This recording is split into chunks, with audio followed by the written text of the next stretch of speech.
বেলায় নিরিবিলি সময়, সবাই ঘুমন্ত, আমি 2 রাকাত নামাজ আদায় করলাম। 2 রাকাত নামাজ আদায় করে আমি আল্লাহ তাআলার কাছে দোয়া করলাম, আল্লাহ, বাদশাহ তোমার ঘর নির্মাণ করতেছে, আমার এই পরিমাণে ধন সম্পদ নাই, আমি পারি না, কিন্তু 3টা পাথর আমি এই জায়গায় রাইখা গেলাম, এই 3টা পাথর এই মসজিদের মধ্যে যদি লাগানো হয়, আয় আল্লাহ, এই উসিলায় তুমি আমাকে জান্নাতের মধ্যে একটা ঘর নির্মাণ করে দিও। সুবহানাল্লাহ।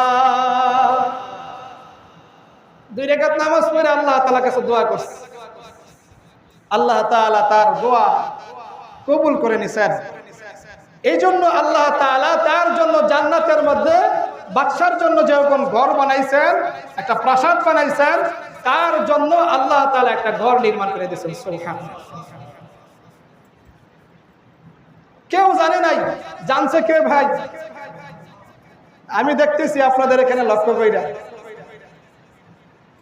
আমি আসার পর থেকে মাদ্রাসা, সৌর বিদ্যুৎ, আইপিএস, ফ্রিজ, কারেন্টের ওয়ারিং, এই সেই কত কাজ হইতেছে। মসজিদের জন্য কোনোদিন কিছুই কইলাম না, তারপরেও মসজিদের কাজ আলহামদুলিল্লাহ হইতেছে।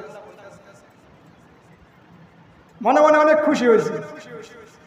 গতকালকে আসরের পরে ওই জায়গায় বসে বসে আল্লাহর কাছে দোয়া করছি, আল্লাহ, বাকি যে কাজগুলো আছে খুব দ্রুত গতিতে আল্লাহ তুমি সম্পন্ন করার তৌফিক দান করো। তো কর্তৃপক্ষের সাথে কথা। ونعوذ بالله من شرور أنفسنا من يهده الله فلا مضل له ومن يضلل فلا هادي له وأشهد أن لا إله إلا الله وحده لا شريك له ونشهد أن سيدنا مولانا محمدا عبده ورسوله الذي أرسله بالحق بشيرا ونذيرا وداعيا إلى الله بإذنه وسراجا منيرا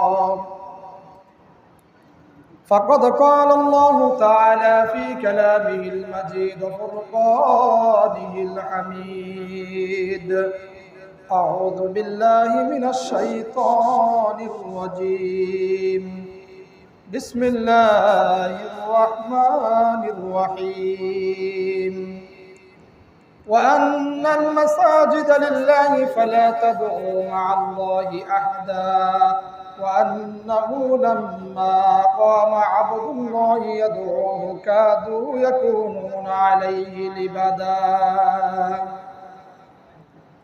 وقال النبي صلى الله عليه وسلم أحب البلاد إلى الله مساجدها وأبغض البلاد إلى الله أسواقها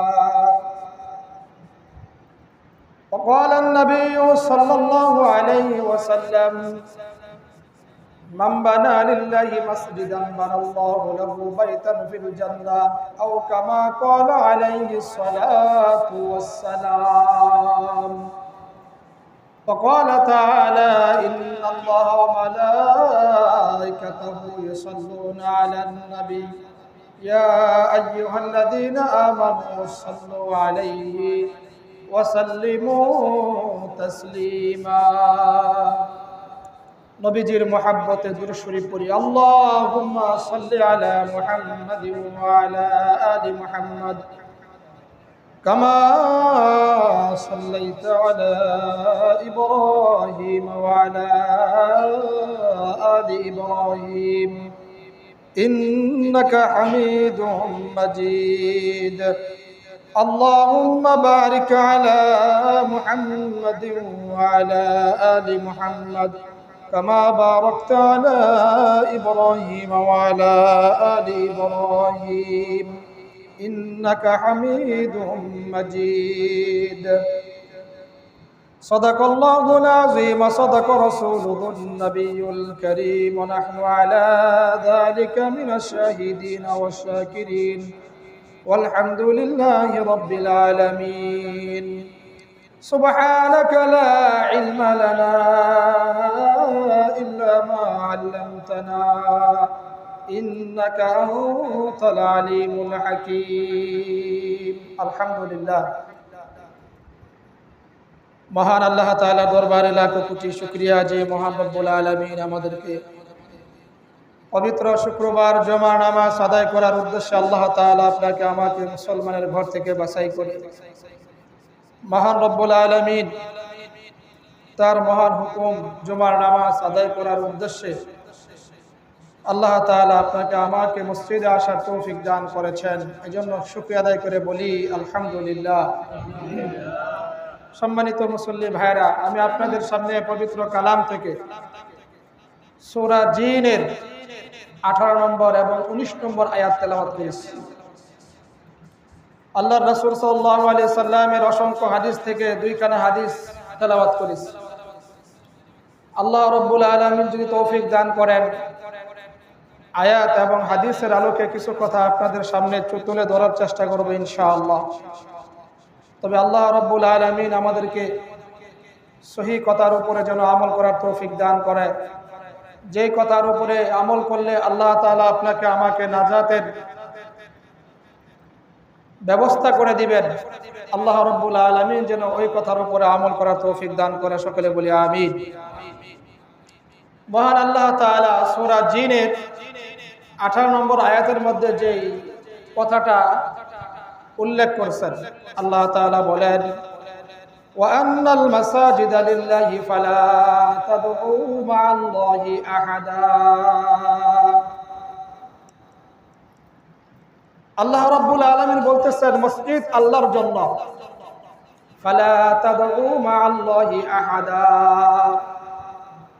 আর যখন তোমরা আল্লাহ তাআলাকে ডাকবা তখন আল্লাহ তাআলার সাথে অন্য কাউকে ডাকিও না, শুধুমাত্র আল্লাহ তাআলাকেই স্মরণ করবা, আল্লাহ তাআলার নামেরই জিকির করবা, আল্লাহ তাআলারই ইবাদত বন্দেগী করবা, তারই উপাসনা করবা। সুবহানাল্লাহ। সাজিদা ইয়াসজুদু, আস-সুজুদু শব্দের অর্থ হইল সাজদা দেওয়া। মসজিদ এই শব্দের অর্থ হলো সাজদা দেওয়ার স্থান।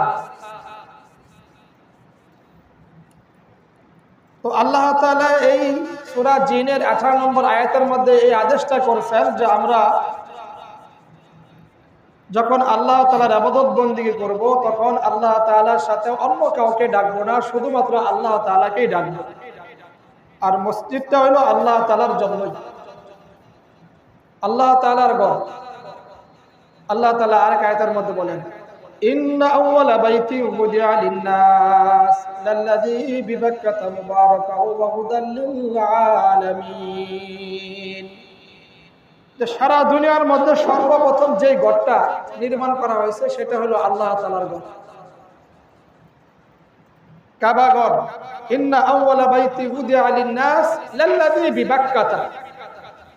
মক্কার পূর্বে নাম ছিল বাক্কা, পরবর্তীতে হয়েছে মক্কা। তো আয়াতের তাফসীর থেকে জানা যায় সারা দুনিয়ার সর্বপ্রথম যেই মসজিদ নির্মাণ করা হয়েছে মসজিদ হারাম। সুবহানাল্লাযী আসরা বিআবদিহি লাইলাম মিনাল মাসজিদিল হারাম ইলাল মাসজিদিল আকসা। যে মসজিদ হারাম থেকে আল্লাহ তাআলা তার প্রিয় হাবিবকে মসজিদ আকসা পর্যন্ত সফর করাইছেন। এজন্য মুফাসসিরিন একরাম লেখেন যে দুনিয়ার মধ্যে সর্বপ্রথম ঘর হলো মসজিদে হারাম অর্থাৎ কাবা ঘর, আর পরবর্তীতে যে ঘরটা নির্মাণ করা হয়েছে সেটা হলো মসজিদে আকসা, বাইতুল মুকাদ্দাস। সুবহানাল্লাহ বলতেন না?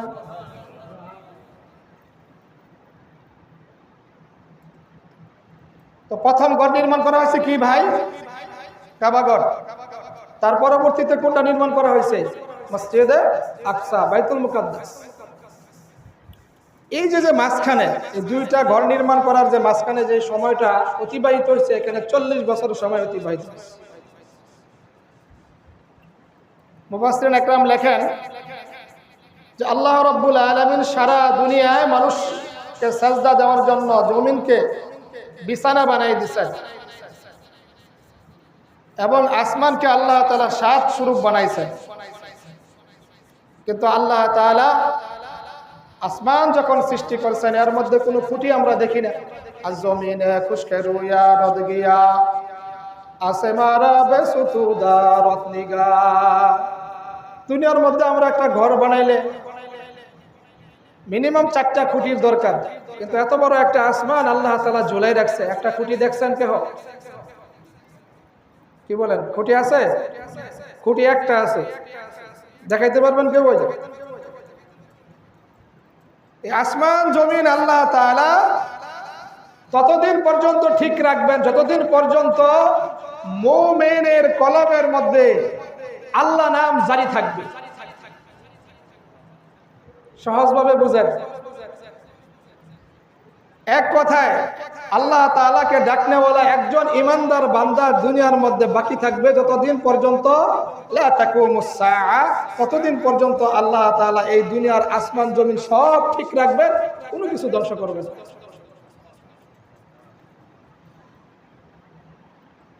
এই জন্য মুমিন বান্দার দাম আল্লাহ তাআলার কাছে অনেক বেশি।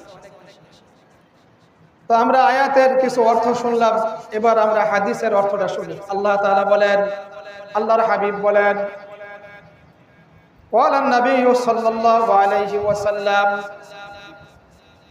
أحب البلاد إلى الله مساجدها وأبغض البلاد إلى الله أسواقها। আল্লাহর হাবিব হাদিসের মধ্যে ইরশাদ করেন, দুনিয়ার মধ্যে সব থেকে প্রিয় জায়গা হলো আল্লাহর ঘর, মসজিদ। আর সবচেয়ে খারাপ জায়গা হলো বাজার। সবচেয়ে প্রিয় জায়গা কি ভাই? আল্লাহর ঘর, মসজিদ।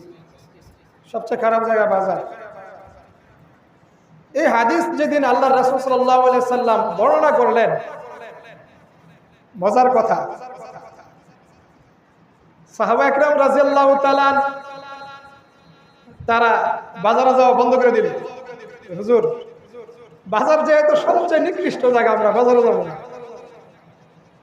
কোন কোন সাহাবী বলতেছেন, বাজার যদি না যাই তাহলে আমরা আমাদের প্রয়োজন পুরা করবো কি দিয়া? আল্লাহু আকবার। দেখেন, তারা আপনার জন্য, আমার জন্য, পরবর্তী আল্লাহর রাসূলের উম্মতের জন্য তারা নিজেরা প্রশ্ন কইরা আপনার আমার জন্য উত্তরগুলো অগ্রিম রেখে দিচ্ছেন, যে আপনি আমি কোনো সমস্যায় পড়লে যেন আমরা হাদিস থেকে, কোরআন থেকে, ফিকাহ থেকে যেন উত্তরগুলো পাওয়া যায়। তো অন্য এক সাহাবী যখন এই কথা বললেন, আরেক সাহাবী যে আল্লাহর রাসূলকে জিজ্ঞাসা করলেন, ইয়া রাসূলুল্লাহ, ইয়া হাবিবাল্লাহ, আপনি তো বললেন আল্লাহ তাআলার নিকট সব থেকে প্রিয় জায়গা মসজিদ আর সবচেয়ে খারাপ জায়গা হলো বাজার। তো সাহাবারা তো বাজার যেহেতু নিকৃষ্ট জায়গা, তারা তো বাজারে না যাওয়ার জন্য মনস্থ করছে, কিন্তু আবার কেউ কেউ বলতেছে বাজারে না গেলে আমরা আমাদের প্রয়োজন পুরা করবো কি দিয়া? এটার সমাধান কি ইয়া রাসূলুল্লাহ, ইয়া হাবিবাল্লাহ? আল্লাহর রাসূল সাল্লাল্লাহু আলাইহি সাল্লাম উত্তর দিলেন, আরে তোমরা বাজারে যাইতে পারবা, বাজারে যাওয়া একদম নিষেধ না। তোমরা যদি আমি রাসূলের দেখানো পথ অনুযায়ী বাজারে যাও, তাহলে তোমাদের বাজারে যাওয়াটাও সওয়াবের কাজ হবে। ইয়া রাসূলুল্লাহ, ইয়া হাবিবাল্লাহ, আপনি একটু বলে দেন কিভাবে যাব? যখন বাজারে যাইবা, তোমার যে প্রয়োজন, এই প্রয়োজন সাইরা তাড়াতাড়ি আবার আইসা পড়বে। কিন্তু যাওয়ার সময় রাস্তার 6টা আদব আছে, এই 6টা আদব লক্ষ্য করে তারপরে বাজারে যাইবা। আর বাজারে ঢোকার সময় দোয়া করে তারপরে ঢুকবা। লা ইলাহা ইল্লাল্লাহ ওয়াহদাহু লা শারীকা লাহু লাহুল মুলকু ওয়া লাহুল হামদু ইউহয়ী ওয়া ইউমীতু ওয়া হুয়া আলা কুল্লি শাইইন কাদির। তো এই দোয়াটা পড়া যদি বাজারে ঢোকো, তাহলে 10 লক্ষ নেকির সওয়াব তোমার আমলনামায় ফেরেশতারা লিখে দিবে। সুবহানাল্লাহ। এই লাভের কথা শুনে সাহাবারা তো অনেক ঘন ঘন বাজারে যাওয়া শুরু করছে। 10 লক্ষ নেকি হয়ে যাবে। আল্লাহর রাসূল সাহাবীদের উদ্দেশ্যে আবারও জানাই দিলেন যে তোমরা প্রয়োজন ব্যতীত অযথা গল্প গুজবে সময় কাটাবা না। আল্লাহ তাআলা এই কথাটাও আরেকটা আয়াতের মধ্যে বলছেন, কদ আফলাহাল মুমিনুন আল্লাযীনা হুম ফি সালাতিহিম খাশিউন ওয়াল্লাযীনা হুম আনিল লাগবি মুরিদুন।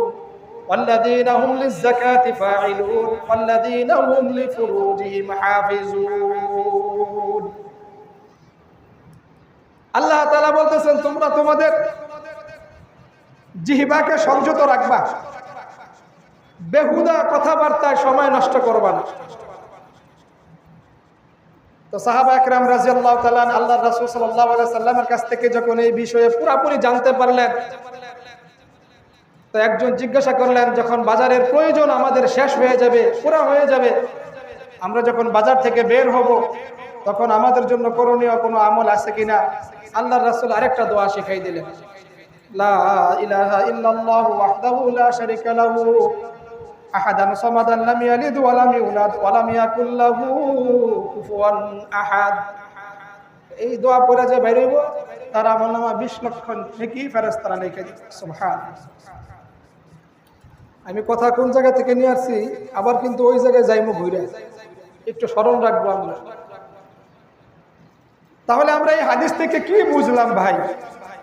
আল্লাহ তাআলার নিকট প্রিয় জায়গা মসজিদ, আর খারাপ জায়গা বাজার। তার মানে বাজারে যাওয়াকে নিষেধ করছেন আল্লাহ তাআলা, আল্লাহ রাসূল, না কিছু নিয়ম নীতি, কিছু ফর্মুলা বলে দিছেন? অবশ্যই ফর্মুলা বলে দিছেন। তো মূল কথা হইল, যেহেতু আল্লাহ তাআলার নিকট প্রিয় জায়গা হলো মসজিদ, এই জন্য মসজিদেই আমরা ইবাদত বন্দেগীর মাধ্যমে সময়টা বেশি কাটানোর চেষ্টা করব। একান্ত যদি কোনো প্রয়োজন না থাকে, কোরআন তেলাওয়াত, বাইরে সময় না কাটাইয়া কোরআন তেলাওয়াত করলাম, জিকির আজগার করলাম, নামাজ কালাম করলাম, তালিম করলাম, তাবলিগ জামাতের গাশত এগুলা করলাম, এই বিষয়গুলোর উপরে এরকমভাবে আমল করা। তবে বেহুদা সময় নিজের কাজ কাম বাদ দিয়া মসজিদে বসে থাকবো, এটা আবার আল্লাহর রাসূল সাপোর্ট করে নাই। আল্লাহ তাআলা এই কথাটা আরেক জায়গার মধ্যে বলছেন, সূরা জুমআর মধ্যে আল্লাহ তাআলা বলেন, ফাইদা কুদিয়াতিস সালাতু ফান্তাশিরু ফিল আরদি ওয়াবতাগু মিন ফাদলিল্লাহ। ফাইদা কুদিয়াতিস সালাত, আল্লাহ তাআলা বলেন যখন তোমাদের নামাজ আদায় করা সমাপ্ত হয়ে যায়, ফান্তাশিরু ফিল আরদ, তোমরা তখন জমিনের মধ্যে ছড়ায়া পড়ো। সুবহানাল্লাহ। নামাজ আদায় করার পরে কোনো কাজ কাম নাই, কোনো আমল নাই, কিন্তু দুনিয়াবি অযথা বৈশা সময় কাটাইলাম, এটাও আল্লাহর রাসূল পছন্দ করেন নাই। এই ব্যাপারে আল্লাহ তাআলাও বলছেন যে তোমরা তোমাদের রিজিক অন্বেষণের জন্য ফান্তাশিরু ফিল আরদি, জমিনের মধ্যে ছড়ায়া পড়ো। এই জন্য এই বিষয়গুলো আমাদের বুঝতে হবে যে আল্লাহ তাআলা কখন কোন জায়গায় কিভাবে আদেশ করছেন, এই আদেশের নীতিমালাগুলা কিভাবে আদায় করতে হবে, আল্লাহর রাসূল কি নির্দেশ করছেন, এটা আমাদের কিভাবে এরকম ভাবে আদায় করতে হবে, এই বিষয়গুলোর উপরে যদি খেয়াল করে আপনি আমি আদায় করতে পারি, তাহলে একটা মুসলমানের ঘুম থেকে ওঠার পরে আবার রাত্রে ঘুম যাওয়ার পূর্ব পর্যন্ত আল্লাহর দেওয়া হুকুম, আল্লাহর রাসূলের হুকুম অনুযায়ী, নির্দেশনা অনুযায়ী যদি তার জিন্দেগি চালায়, তাহলে তার প্রস্রাব পায়খানা, তার খাওয়া দাওয়া, তার এই 24 ঘন্টার হায়াতের জিন্দেগির যত কাজ কাম আছে, তার ব্যবসা বাণিজ্য, তার চাকরি বাকরি, এগুলো যদি আল্লাহর হুকুম অনুযায়ী, রাসূলের সুন্নাত তরিকা অনুযায়ী যদি চালায়, তাহলে এই 24 ঘন্টার হায়াতের জিন্দেগি আল্লাহ তাআলা বন্দেগী হিসাবে কবুল করবে।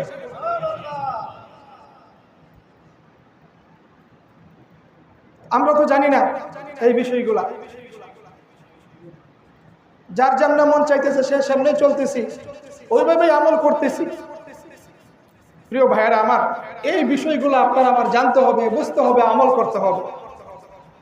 এই বিষয়গুলো জানার জন্য, বোঝার জন্য সহজ রাস্তা তাবলীগ জামাতের চলতে ফিরতে একটা মাদ্রাসা, আরেকটা রাস্তা হইল উলামা একরামের কাছে সময় দেওয়া, তাদের সান্নিধ্যে থাকা, জুমার দিন কিছু বয়ান শোনা, যে বিষয়গুলো আপনি আমি জানি না, এগুলো এরকম ভাবে প্রয়োজনে ইমাম সাহেবের সাথে পরামর্শ করে তারপরে এই বিষয়গুলো আলোচনা করা, যাতে জাতি উপকৃত হতে পারে, আপনি আমি উপকৃত হতে পারি, সমাজের মানুষ যেন কিছু শিখতে পারে, তাদের ভিতরে আমলের জজবা তৈরি হয়ে যায়। কিন্তু এই দিকেও আমরা উদ্বুদ্ধ না, আমরা নিজেরা লজ্জা পাই। দুনিয়ার সব কাজ কাম আপনি আমি শিখতেছি, লজ্জা করে না? কিভাবে ধান চারা লাগাইতে হবে, ক্ষেতের মধ্যে ফসল কিভাবে বেশি হবে, ব্যবসা বাণিজ্য করতে গেলে আপনি আমি লাভবান কিভাবে বেশি হব, এই বিষয়গুলো একে অপরের কাছে জিজ্ঞাসা করতে পারি, তখন লজ্জা লাগে না? দুনিয়াবি ফায়দা হাসিলের জন্য কত কিছুই না আমরা করি। একটা সূরা জিজ্ঞাসা করব, একটা দোয়া জিজ্ঞাসা করব, একটা আমলের কথা জিজ্ঞাসা করব, এটা জিজ্ঞাসা করতে গেলে তখন বলে হুজুর আমার লজ্জা লাগে। আরে ভাই, দুনিয়ার হায়াতের জিন্দেগি তো এটা ক্ষণস্থায়ী, আখিরাতের হায়াতের জিন্দেগি হলো চিরস্থায়ী। দুনিয়া কামাই করতেছি, দুনিয়া কামাই করার পাশাপাশি আখিরাত কামাই করি, তাহলে তো আপনি আমি বুদ্ধিমান। তো প্রিয় ভাইয়েরা, কথায় কথায় অন্যদিকে চলে যাইতেছি। আমি আরেকটা হাদিস পড়ছি, আল্লাহ রাসূল হাদিসের মধ্যে বলেন, দুইটা হাদিস পড়ছি।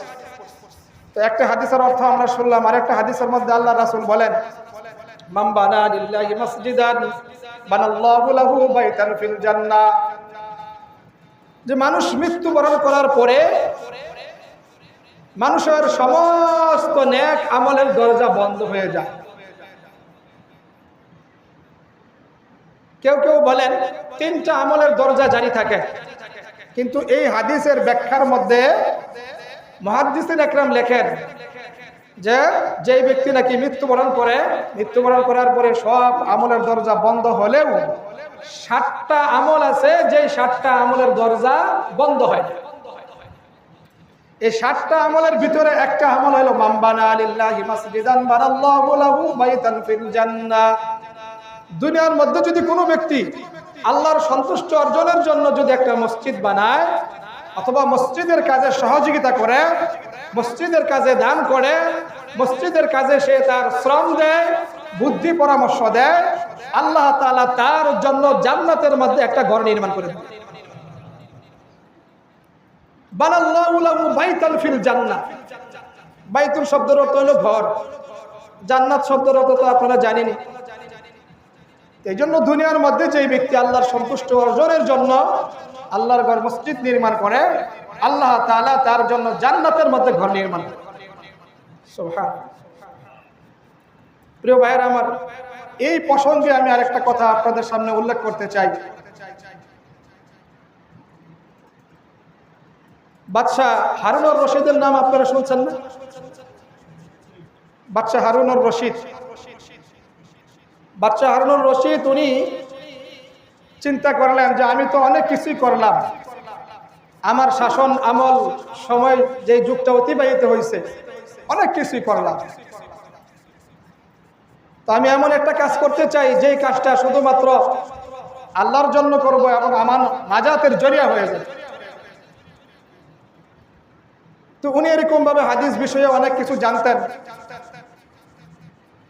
তো উনি এরকম ভাবে নিয়ত করলেন আমি একা একটা মসজিদ নির্মাণ করব।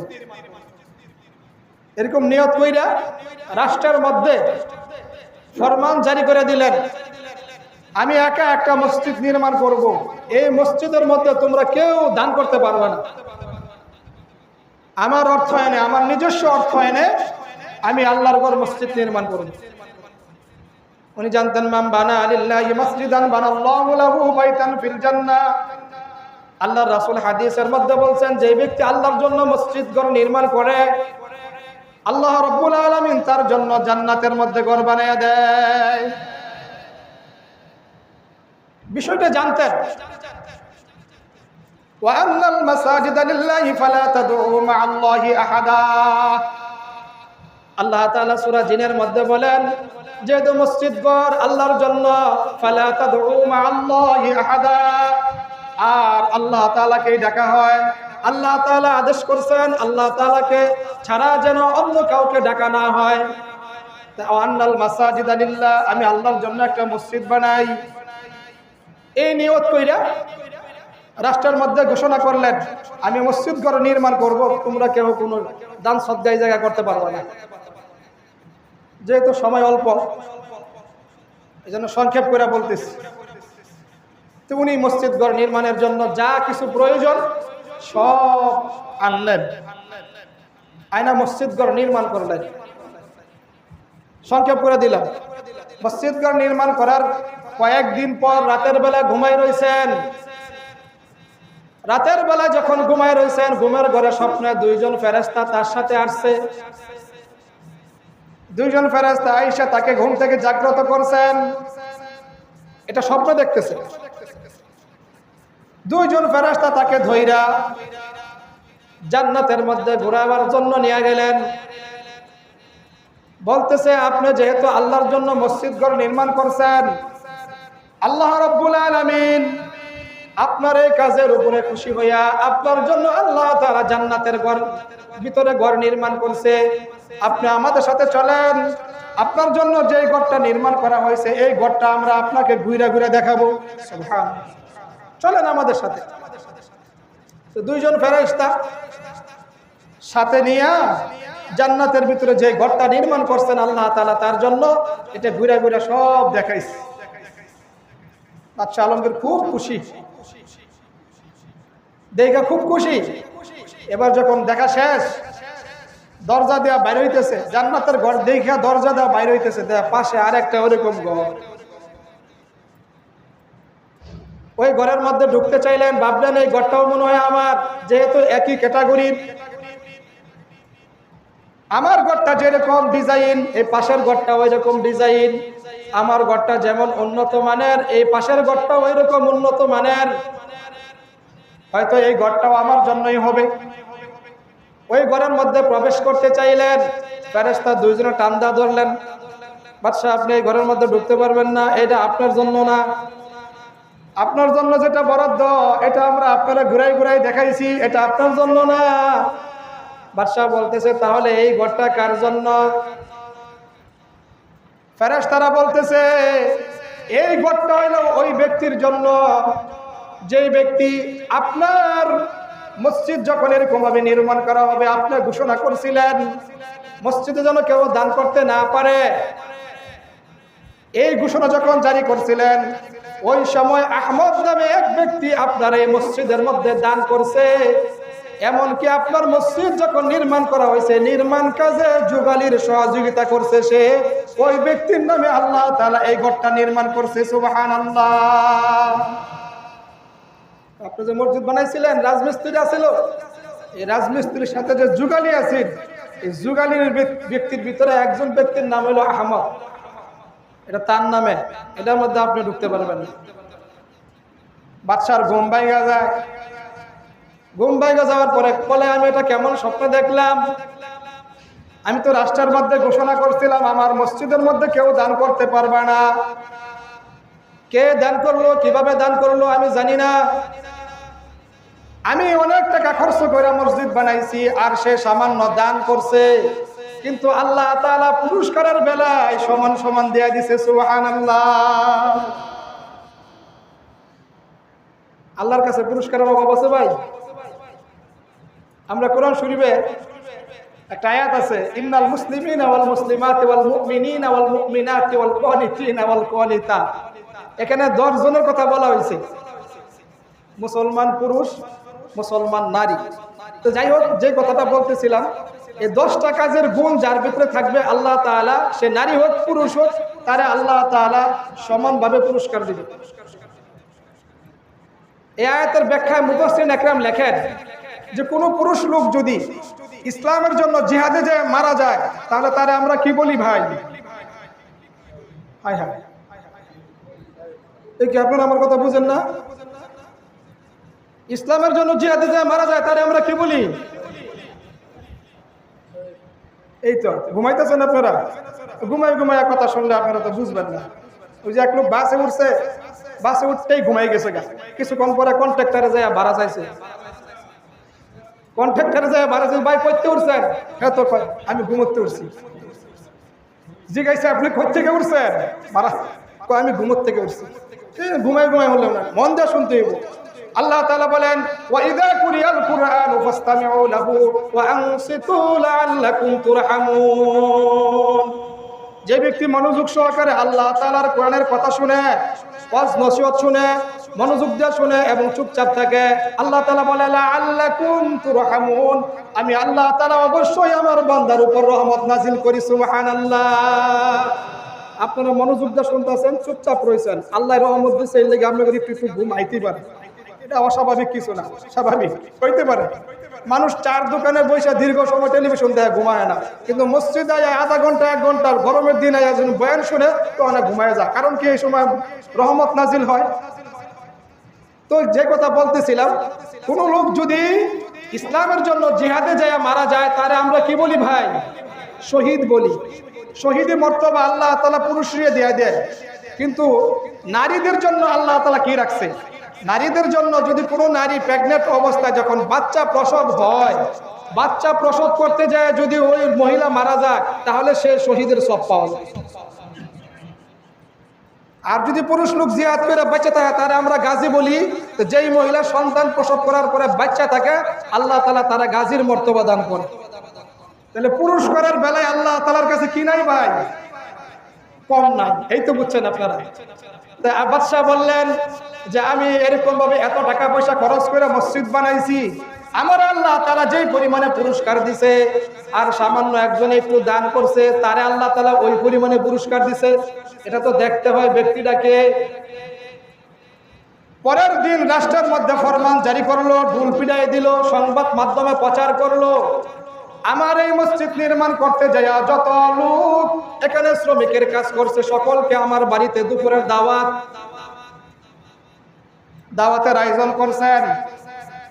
যত লোক ওই জায়গায় কাজ করছিলেন মসজিদ নির্মাণ করতে যায়, সবাইকে দাওয়াতের জন্য আহ্বান করছেন, দুপুরবেলা আমার বাড়িতে তোমরা সবাই খাওয়া দাওয়া করবা। তো বাদশাহ বিরাট আয়োজন করছে। তো মসজিদের শুরু থেকে যেদিন কূপ লইছে, এদিন থেকে শুরু করে শেষ পর্যন্ত একেবারে রং মিস্ত্রি পর্যন্ত সবাইরে দাওয়াত করছেন। দাওয়াত করার পরে খাওয়া দাওয়া করাইছেন। খাওয়া দাওয়া করানোর পরে বলতেছে, এখানে একজন যুগালি আছিল রাজমিস্ত্রির সাথে, যার নাম আহমদ, তুমি একটু দাঁড়াও তো, কে? আমি একটু দেখতে চাই। খুব ভালো করে খেয়াল করে, যুগালি তো গরিব মানুষ। বাদশাহ এতগুলো মানুষের সামনে তার নাম কইছে, উনি ভাবছে না জানি আমার কি অপরাধ হয়েছে। বয়ে বয়ে দাঁড়াইছে। বয়ে বয়ে দাঁড়ানোর পরে জিজ্ঞাসা করতেছে যে আমি তো রাষ্ট্রের মধ্যে ঘোষণা করছিলাম, আমি যখন মসজিদ নির্মাণ করব তখন তোমরা কেউ দান করতে পারবা না, কিন্তু তুমি কি দান করলা, কোন সময় করলা, একটু বলবা?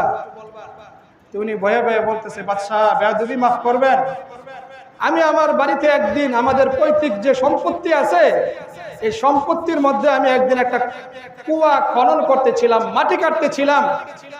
মাটি কাটতে কাটতে এক পর্যায়ে যখন আমি মাটির নিচে একটু গভীরে চলে যাই, আপনার মসজিদ নির্মাণ করার কাজে যে পাথরগুলো ব্যবহার করা হয়েছে, এরকম 2-3টা পাথর আমি মাটির নিচে পাইছি।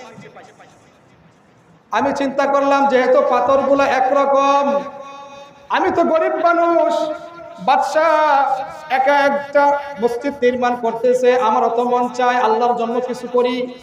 আল্লাহ তাআলা কোরআনের মধ্যে বলেন, ওয়া আন্নাল মাসাজিদা লিল্লাহ ফালা তাদউ মা'আল্লাহি আহাদা। আমার মনের মধ্যে এরকম একটা চিন্তা আসলো, কিন্তু চিন্তা আসলে হবে কি, আমার তো ওই পরিমাণে ধন সম্পদ নাই। এইদিকে আপনি নিষেধ করছেন আপনার মসজিদে দান করা যাবে না, কিন্তু যখন দেখলাম আপনার মসজিদের মধ্যে যে পাথরগুলা ব্যবহার করা হয়েছে, এইরকম 3টা পাথর, আমি ওই 3টা পাথর উঠাইলাম। রাতের বেলায় চুপি চুপি আমি রাস্তা দিয়ে অতিক্রম করে আপনার যে পাথরের স্তূপ ছিল ওইখানে আমি আমার 3টা পাথর দান করে দিলাম।